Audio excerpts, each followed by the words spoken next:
Hello, everybody, and welcome to another episode of the Risk Matrix with myself, Dr. Martin, and Mr. James Junkin. Roll Tide, y'all are in the Matrix, and it's an exciting episode of what we have to talk to today. Sure thing. James, we're going to talk about, we talked about this before we got on the air, we're going to talk about technological advances in safety. But before we do that, can you give us a little note from our sponsor, powered by Veriforce? Yeah, absolutely. Today's episode of the Risk Matrix is sponsored by Swift Learning, Inc. Swift Learning is committed to making a meaningful impact to keep workers safe physically and mentally. Swift provides software as solutions, e-learning platforms with over 70 occupational health, safety, environmental, mental health, and well-being courses. So Veriforce clients and customers can receive up to 30% off on Swift products by visiting swiftlearning.com/Sahara-Veriforce. Terrific. So let's get into the discussion, James. Technology, right? And how it's changed. Shame to say, I've been in this business for, well, I'm not ashamed to say, but I'm going to let it out of the bag. I've been in this business for 33 years, and technology sure has changed from the time that I had to leave a site, drive all the way out to where payphone was, drop the money in, call my boss, hope he was there, ask a question, and then may or may not get an answer and drive all the way back to the site. So that's where I began.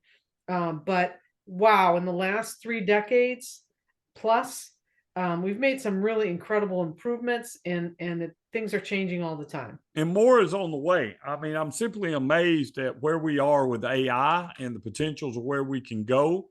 Now, that's another discussion about the ethical boundaries of AI and the technology. But as this grows and as the bugs get worked out of it, I think we'll see more AI solutions incorporated into what we do in occupational safety and health. You mentioned something in a previous episode about GPS tracking, geofencing, things of that nature. How can geofencing help create a safer work environment for the worker? So geofencing basically uses things like RFID tags, Bluetooth-enabled devices, etc. Some of it is sewn into or incorporated into PPE, like hard hats. And the concept really is that you're setting up areas where people are working and not so much controlling access, but at least monitoring who's going in and out of areas, such as subcontractors or people who are not qualified or trained to be in an area. But it also can be used for, where are the workers? Are they in a zone where accidents have been happening? Right? I think that's way more efficient than back in the day when I first got started, everybody wanted to see your card. Show me your card. Show me your card. My card, I remember one time I left my card in my pants pocket. It got washed, demolished, because I'm not a good husband. I never take things out of my pocket, and I get fussed at pretty regular, including today, for messing up clothes, right? It's my fault. But hey, with geofencing, I can know whether or not this person's qualified, whether their training is up to date, whether they've got the knowledge, skills, and abilities on file to perform certain tasks. I think that's outstanding, because that's good information that is in real time, and it doesn't rely on James Junkin to remember to bring his card to work, which is very inefficient. Mm-hmm. Let me just shift that over a little bit. The geofencing, there's actually controlled access to sites now. People are putting turnstiles in and doing facial recognition to allow people in and out of sites. Number one, to know who's there, but also to control who shouldn't be there, and also to know what training they have. And especially in places like New York City, where they do have other building and safety regulation requirements beyond OSHA. This is a really valuable tool to kind of know who's there, how they're trained, and where they're going to be working during the day. So construction sites, and I dare say probably some of the oil and gas manufacturing plants are probably doing the same thing. They have turnstile access, and they know who's on the site, when and where, and when they leave, for emergency purposes, even for just that purpose alone. Veriforce just acquired a company called Global Worker Pass. And really, that's what that's about, is understanding not who's on your location, how long they're on your location, should they be on your location? Do they have the qualifications to do things there? Do they have the right training, et cetera? I'm really excited about the possibilities with Veriforce and Global Worker Pass moving into the future, because again, that's about making sure that we got the right people doing the right jobs at the right time. I think it'd be great, particularly when you start talking about trying to determine SSE ratios. Many companies have an SSE program, short service employee program. And we have in the policy, you can't have but one SSE to 5 workers, but with the worker crisis that we have and the demand, sometimes that ratio gets messed up. And nobody understands it, nobody catches it, right? To try to make sure that we've got the right qualified people out on job sites. So I'm looking at it, really excited about the potentials of global worker pass, and that's centered around all this geofencing technology, et cetera. Here's another thing that has changed in our lifetimes. Smartphones. It wasn't that many years ago that I had a flip phone, right? My father still has a flip phone. And now, see, we're going back to the flip phone, but the flip phone just smartphone, but it flips, right? 2009. You remember the old iPhone commercial? There's an app for that. Yeah. Well, literally, there's an app for just about everything now, right? 100%. 100%. So, I mean, I can just peruse through my iPhone, and I can find a ton of things that are helpful on sites, like noise and sound monitors. I mean, certainly they're not the same as a sound level meter or more sophisticated instruments, but they can give you a gut check on sound and noise. There are ergonomics apps. There are all those complicated equations that people do. The apps are doing it for you. Now, can it measure exposures to chemicals? Well, it can't do that, but there are apps for chemical hazards. And when we used to flip through a book for emergency response, or to find out the NIOSH things or exposure levels that people can be exposed to, we used to have to flip through a book. Getting those books were hard.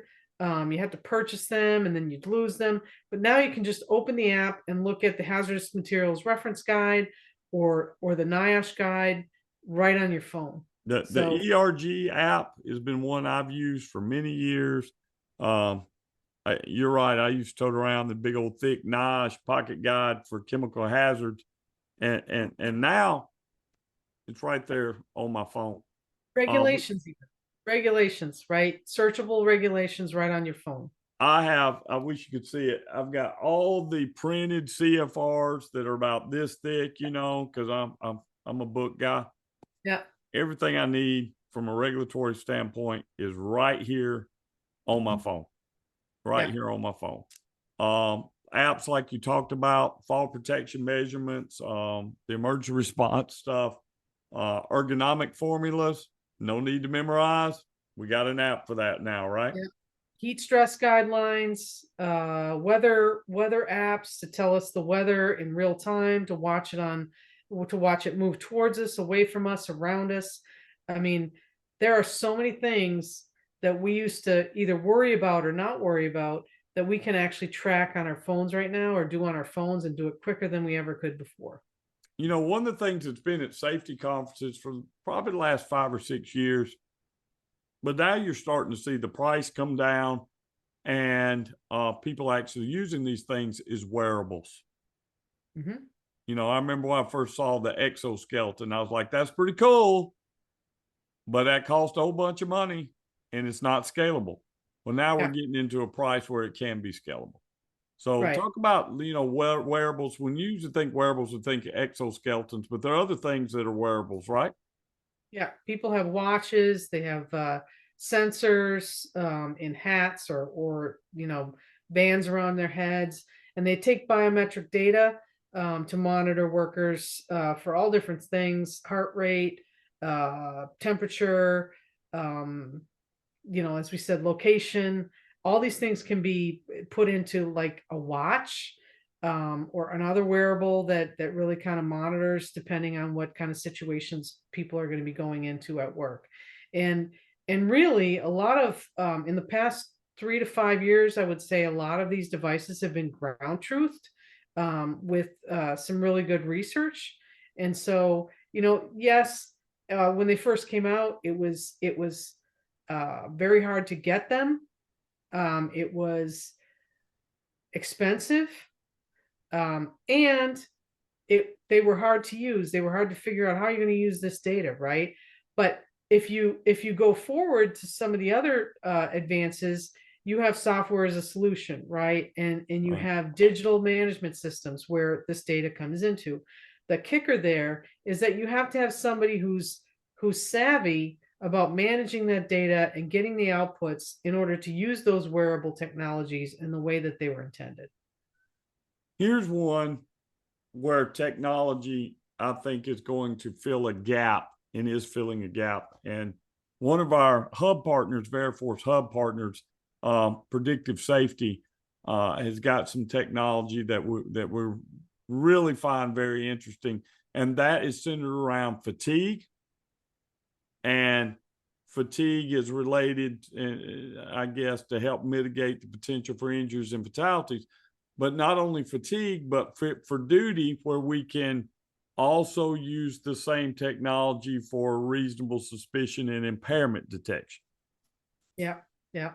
And I know where you're going with this. I mean, we now have, in the United States, several states, I dare say almost half the states have legalized marijuana, even though it's it's on the federal list of drugs, that can't be in your system, per DOT. So, marijuana, cannabis is not as easily to detect in real time, right? It goes to lipids in your body and it can bioaccumulate there. But that doesn't mean you're high, right? A blood test or a urine test doesn't mean you're high or you're impaired at the time you're at work. But some of these things like predictive safety are looking at reaction times, gazes, like the cops do, when the police officers do when they do, um, you know, alcohol stops, etc. And they're using these technologies to detect, reasonable suspicion. Right. And so the predictive safety model is one I really like, because it's non invasive, if you will. It's something a worker does based on not based on a baseline that's set, then it determines that baseline based on reactions and pattern recognition. So regardless of educational background, of language barriers, all that's mitigated in the safety that they use. So I really think that's really good, because you're able to start seeing when workers are fatigued, when they may not be the most alert, and you can use that type of technology also as impairment detection, which I think could stand up in any type of adverse consequence for that employee. Well, what's interesting is, and you mentioned this, is a lot of these technologies, and I believe predictive safety too, I don't want to speak out of turn, they are measuring you against you, You right? against you. You against you. And so, and there may be some small measure of measuring you against a population, but in general, you're taking the test to show you're not impaired versus your baseline, right? And how Right. impaired would you be, or how fatigued would you be versus your baseline? Because, theoretically, you're looking at, can you do things as fast and efficiently and as dexterous as you did the first time or the second time or the 10th time. And I think it's also important when we're talking about fatigue management, a lot of times we have that's something that we do first thing in the morning, and I want to encourage people to do that. And if using a solution like predictive safety helps do that, then we know when people are getting to work whether they're already fatigued. But I'd encourage people to use that same technology throughout the day. It's real quick to use that, right? But I know usually I'm at my best first thing in the morning, but by about 2 o'clock, I may be running out of gas, right? So that helps me plan breaks, longer breaks, work schedules, rotating work, things of that nature. And it's all right there in technology that we have some data that we can quantify the decisions that we're making. Yeah. And just kind of as a side note, this is what people have been doing with telematics in vehicles for a while now, right? They're looking at eyes on the road, mistakes made braking, signaling, all the lane changing, lane wavering, all of those things that can add up to something that shows you a driver's well-being. It can show if there's a problem medically. All of those things kind of wrap into monitoring all kinds of different factors, and then coming to a decision of yes or no. Do we really need to take a look at this? You might not be able to tell for sure if somebody's fatigued, but you got enough data there in order to do the things that you said, like take breaks or shorten work schedules or take people off the road if it's a telematics situation. You know, I've been really amazed in the training realm, the rise of virtual and augmented reality, VR and AR. You know, Yep. to me, that was something that came out. It's cool. It's great for a video game. Now we're seeing this in training and simulations for hazardous work environments. Oh yeah, and you know, I mean, you think about the cost of this, right? I mean, everybody's been in a store where they sell the Oculus Quest or some of these other AR VR equipment, and it's a big investment for some companies. But I will say this: there are companies now that own the equipment and will come out to your work site and actually do the training with you or for you with your employees, right? Whether it be operation of powered industrial trucks or training on hazardous locations, like you say, or lockout tagout situations, Right. or in high hazard jobs such as a oil and gas manufacturing plant, right? Are they moving through a site and are they seeing the hazards? This is a great tool for those types of things. And last, I want to close this out, but on this note, as a safety professional, digital tools for safety management on a daily basis is almost an absolute. Almost an absolute. Now, you know, I'm not saying it's right. I'm just telling you how it is. I use that line a lot, right? Yeah. The ratio of safety professionals to workers is often 1 to 100. Yeah. Or more. Or more. I had a company not too long ago, it was 2 to 8,000. That's crazy. I don't even know how you manage that, right? But no matter the ratio, you need to leverage technology. And so I'm seeing more things like digital JSAs, real-time incident and accident investigation, reporting software, things that are then able to be able to track the analytics and the metrics related to incident and accident investigations, your leading indicators, your lagging indicators. I mean, paper is soon to be a thing of the past, I think. Well, in some cases, right? But I would say this in response to your knowledge on this question, your comments. Paper safety, where we just took a bunch of papers and we put them in the file, still happens. That was collecting data for the sake of collecting data. Should anybody ever ask, we're going to go in there and we're going to dig something out. But that can also happen with digital data collection, right? If you don't have somebody who's going to manage that data and extract salient things, then there's no use in collecting a lot of data in the first place, right?